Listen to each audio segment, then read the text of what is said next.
Following up on that previous video about those depolarizations and that signal traveling down and stimulating the muscle, I wanted to talk about what that depolarization signal actually is and how it works. So we're going to have this thing called resting membrane potential, where we start at negative 70 millivolts. When we get that depolarization signal that hits the dendrites and hits the axon, then goes to the axon terminal, what's happening here is we're getting a stimulus. That stimulus has to reach negative 55 millivolts. If it doesn't, it's just known as a failed stimulus, failed interaction, failed action, whatever you want to call it.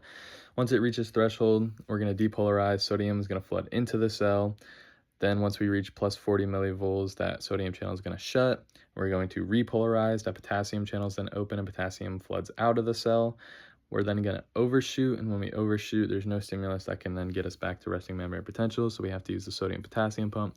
The sodium is then going to drive 3 sodium out, 2 potassium in, slowly increasing the millivolts until we get back to negative 70 millivolts, which we then reach threshold, and this cycle continues to repeat while we are working out and while we are doing any kind of activity, honestly.